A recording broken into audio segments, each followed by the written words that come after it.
अहिल्यानगर महानगरपालिका निवडणुकांमध्ये ज्यांना ज्यांना विखे आणि जगतापांनी खेळ केलाय हे लक्षात आलंय त्यांनाच कळालंय की महानगरपालिका निवडणूक कशी 360 डिग्रीत फिरली।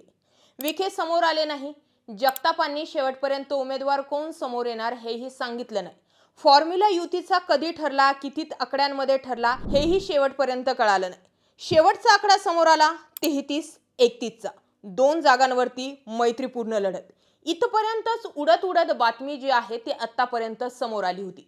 मात्र आज उमेदवारी अर्ज मागे घेण्याच्या दिवशी आतापर्यंत राष्ट्रवादी आणि बीजेपीचे मिळून 5 नगरसेवक बिनविरोध निवडून आलेत आणि इथेच खरा जगताप आणि विखेंनी मास्टर स्ट्रोक मारला। भानदास कोतकरांची एंट्री महानगरपालिका निवडणुकात होता राहिली।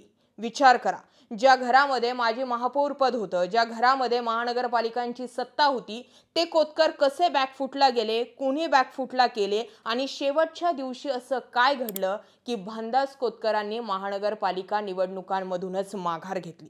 हा तयार झालेला पहिला प्रश्न। उडत उडत बातम्या आल्या की विखेंनी भानदास कोतकरांसोबत बंगल्यावरती बैठक लावली होती म्हणे आणि त्यानंतर भानदास कोतकरांनी माघार घेतली।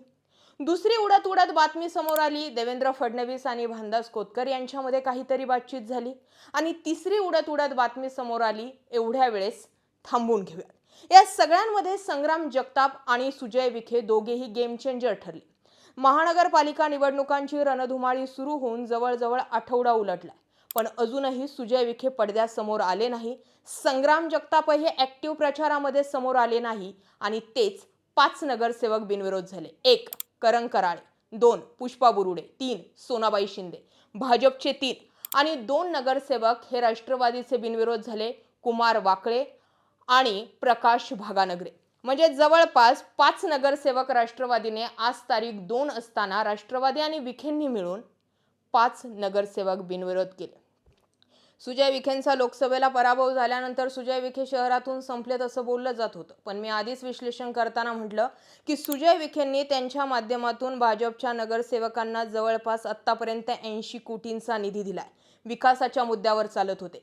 संग्राम जगताप यांनी हिंदू मुस्लिम अँगल समोर ठेवला होता, हा फक्त आणि फक्त राज्याला दिसत होता, बाहेरच्या तालुक्यांना जिल्ह्यांना दिसत होता। पण नगर शहरामध्ये सावेडी असो, प्रेमदान असो, बोल्लेगाव असो किंवा मग आतमधले छोटे मोठे रस्ते असो, तारकपूर रोड असो, कुठेही जा तुम्हाला शहरामध्ये कामं सुरू असताना दिसतात। विशेषतः रस्त्यांची कामे जोरदार सुरू आहे। त्यामुळे विकासाच्या मुद्द्यावरती सुद्धा संग्राम जगताप काम करत असल्यानं विरोधकांना बोट ठेवायला जागा नाही। आणि या सगळ्यांमध्ये ट्विस्ट कुठून आला माहितीये? जिथे शिंदे गटाचे 5 उमेदवारांचे अर्जच बाद झाले। म्हणजे बघा, महानगरपालिका निवडणुकांमध्ये काय काय ट्विस्ट आले। पहिले, शिंदे गटाच्या 5 उमेदवारांचे अर्ज बाद होणे। दुसरा मुद्दा, भानदास कोतकरांनी अचानक महानगरपालिका निवडणुकांमधून माघार घेणं। तिसरा मुद्दा, 5 नगरसेवक भाजपा आणि राष्ट्रवादीचे मिळून बिनविरोध होणं। हे सोपं नाहीये। हे ज्याला ज्याला राजकीय समीकरण समजतंय त्यांना कळतंय की विखे आणि जगताप खूप लॉंग टर्मचे खेळ आहेत। विखेंनी शहरामध्ये त्यांचा बालेकिल्ला आजही मजबूत ठेवलाय आणि जगताप आणि विखे जोडी मिळून नेमकं शहरात काय काय करणार हे सांगणं तसं कठीणच। तुम्हाला वाटत असेल विखे आणि जगतापांची मी फारच वाहवाही करते, पण लक्षात घ्या, 5 नगरसेवक बिनविरोध होतात, कोतकर ऐनवेळी माघार घेतात, शिंदेंचे 5 उमेदवारांचे अर्ज बाद होतात। या सगळ्या गोष्टी विखे आणि जगताप यांना क्रेडिट देणाऱ्या ठरतातच ना।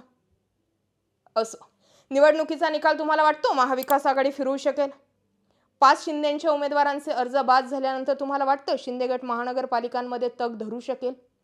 विक्रम राठोडांचा ऐनवेळी शिंदे गटामध्ये प्रवेश होणं, ते भाजपमध्ये येण्यासाठीही इच्छुक असणं, बरंच काय ते पडद्यामागे घडलंय। पण या सगळ्यांमध्ये विखे आणि जगताप शेवटच्या क्षणापर्यंत कोणालाही थानपत्ता लागू देणार नाही की महानगरपालिका निवडणुकांमध्ये नेमकं घडलंय का।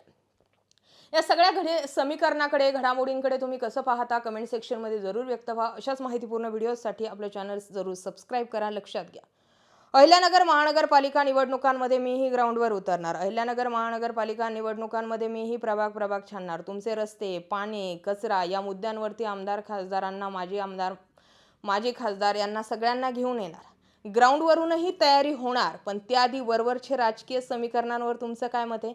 कमेंट जरूर करा। जय महाराष्ट्र।